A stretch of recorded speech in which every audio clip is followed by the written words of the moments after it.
Good afternoon, YouTube. I'm new to YouTube and I like to do a little video on grief and depression.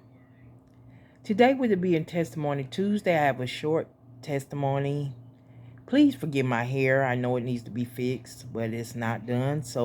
But when I took a nap today on my break, I had a dream about my niece and she lost her boyfriend a couple months ago. Somebody shot and killed him and she just had a brand new baby. And in a dream she was crying and it came to me in the dream. Some said she needs you. I have been through so much grief in my life. It started when I was young.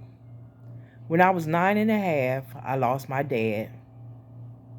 When I was 11, I lost my mom. We weren't even over my dad. My mom was, woo, she was the best mom in the world.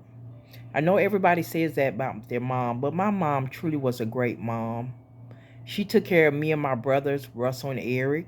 We always had food. She always provided. We had clothes. We had a nice home. Even when she went blind, she still took care of us. She went blind right after my daddy died. I think it was she always had sugar diabetes, but after my dad died, she went through a depression and she went blind, but she still made a way for me and my two brothers. So after she died, I went to stay with family. She died October 19th, 1981. I'll never forget. My life literally went from sugar to shit. I went to stay with family where I was mentally and physically abused. Ooh, I hated there, and I felt like God had let me down. I used to say, God, where are you? Why would you let me go through all this? One time, I tried to commit suicide. I was so depressed. I was just lost in the world, just lost. A little girl lost. But thank God I'm still here. I'm 52 years old, so I'm still here. God has made a way. But right after that, when got grown, I had my brother George Russell. He moved to Atlanta, and I came to Atlanta to stay with him. But before that, I had been out in a foster home, group home, staying with family. So when I got 18, I came to Atlanta, stayed with my brother who was going to Morehouse. I got pregnant with my son, Trenton. His father was very abusive, mentally, physically. That was the worst relationship I ever been in. Then, after I got rid of him, thank God I prayed so hard and God released me from him. After that, I was blessed to be pregnant with twins. I used to always say, if I ever had kids, that I wanted twin girls, and God answered my prayers. He gave me the desires of my heart. I was so happy. They were born premature, but they end up getting out the hospital 4 months later. They were very sick, but God made a way, spared their lives. They got out April 1993. I was so happy. But once again, here comes the death. My twin, Nicole, Nia's twin sister, she died July 16th, 1993, 2 months after they were released out the hospital. I was devastated.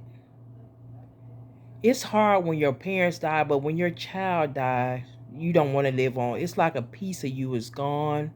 I didn't want nothing to do with the outside world. I was miserable. God, that I wouldn't wish that on my worst enemy. But what kept me going? People praying for me, and I met a lady, and we're still best of friends. She said I'm her godchild, her goddaughter. She the one helped me get through that time. I started getting help. I ended up going to cosmetology school, and I got better. It still bothers me right to this day about my daughter, but I have got peace in it now. But it's still some days it bothers me. But right after Nicole died and I got help, About a couple years later, I got involved with somebody else. I fell in love. We had a little girl, and a month right after I had my little girl, a month to the day. I'm sorry. I had her that July. He got killed that August. Oh my God. Oh my God. That was the worst feeling ever. Looking at my child, wondering how am I going to explain to her when she gets older about her dad. Then right after that, my brother George, that I love so much, that I moved to Atlanta to be with, he was my children's rock, my rock. He did everything for me and my kids. My kids still see him as their daddy. He passed away 6 months right after my boyfriend and my child's father, who was my child's father, got killed, shot and killed. My brother died.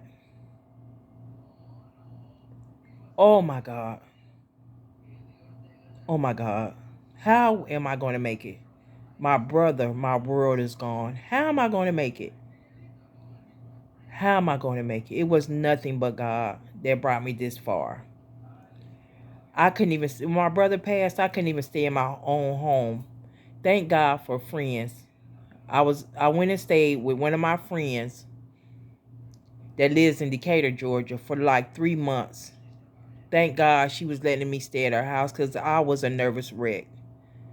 I went to Illinois for a while. That's where I'm originally from. I moved here, like I said, years ago. I went to Illinois and stayed with my family about for 2 weeks, came back, and then I started staying back in my own house. But it was hard because I didn't mention um, a lot went on during my brother's death. But during his death, he told me, he said, Cheryl, I had something to tell you. And I didn't want to believe him. I thought he was just being senile right before he died. I thought he was just in so much pain. He said you were adopted, but I didn't believe him. I didn't want to believe him because my mom was so good to me. I love my mom. She was so good to me. So in my mom's family, the ones my age, and they were always so good to me, and nobody ever said you were adopted. So some years later, I was going through some things, and I can hear my brother's voice come back to me saying, Cheryl, you were adopted. You need to know the truth. So I called my cousin in Illinois. She acted like it was an ancient Chinese secret, but she did end up telling me the truth. So that year, I started looking for my birth mom. That was in 2014, and I did find her. She lives in Mississippi. We have a okay relationship.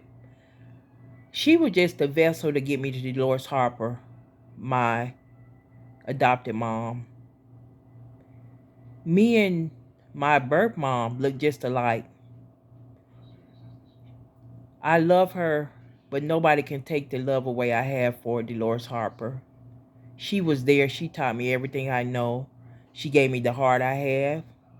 She taught me so much before she left the world. Even in grieving, she always told me to trust in God. And in all that ways acknowledge Him, God will direct your path. So today on Testimony Tuesday, I have to go into this later, about also when I was 10 years old, I was raped. I never told anybody. I did start telling people about it right after my brother died because I had got so depressed. It all came back to me after I blocked it out my mind for years. So I have been through a lot. But today on Testimony Tuesday, I just want you to know you can make it through anything with God. God has a plan for you. He has a plan for me. So just be encouraged and know God has your back. He's always with you. He's been with me all the way. The last thing I'm gonna mention, my brother Eric that I mentioned in the beginning, me and him after my brother died, we stuck together like glue. In June 4th, 2020, they found my brother dead during the coronavirus. The coronavirus is still going on, but it's not that bad. He had been dead for 3 days in his house. Ooh, I'm still going through that. I'm still devastated. I'm trying to get myself back together. But I know in time and with God, time heals all and God heals all. I never might not get over all these deaths, but God makes it easier. The memories live on. So today, if you're today if you're grieving, just know God has you.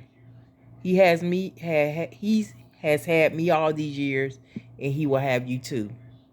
Have a blessed Tuesday.